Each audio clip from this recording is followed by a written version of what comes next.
We begin tonight with travel chaos at U.S. airports over the 4th of July holiday weekend. Long lines of frustrated air travelers pack terminals from coast to coast, with New York area airports hit the hardest.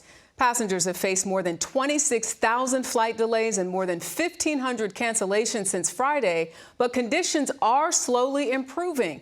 Heavy storms and torrential rains were the main culprits, but the severe weather is not over. Tonight, large parts of the U.S. from the Carolinas to New York are bracing for dangerous storms through Independence Day.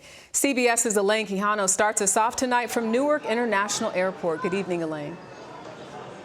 Good evening, Jerika. Passengers in this long line behind me are hoping to get out of the airport ahead of possible storms later tonight. It is a familiar scene in what's been a very challenging summer travel season.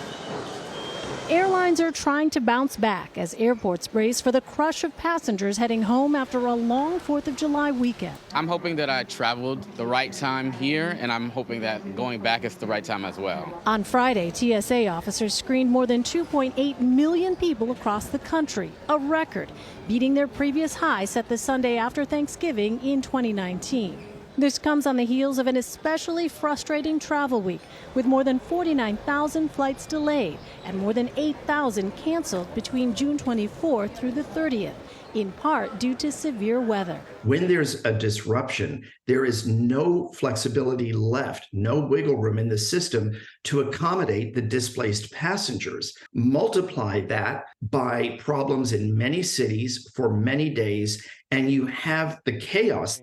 Sunday, on Face the Nation, Transportation Secretary Pete Buttigieg pledged to do better. Anything that's under the control of the airlines and anything that we can do on the FAA side, we need to continue pushing to make sure that there's the smoothest possible experience for air passengers everywhere. Those not taking to the skies are hitting America's highways. AAA predicts a record 43.2 million Americans will drive this holiday weekend. That's a 4% increase from the previous all-time high of 41.5 million in 2019. And gas prices are down over $1.27 compared to last year. But more severe weather hampered travel over the weekend as heavy rains in Chicago shut down I-55 in both directions on Sunday. Officials say at least 10 cars were trapped in the floodwaters. Meanwhile, in St. Louis, a woman was killed after a tree fell on her car during a storm. If you are hitting the road tomorrow, AAA says the best times to drive are before 11 a.m. or after 6 p.m. As for the airports, the FAA is expecting nearly 50,000 flights on Wednesday alone. Jerika? Definitely have to have the patience. Elaine Quijano, thank you.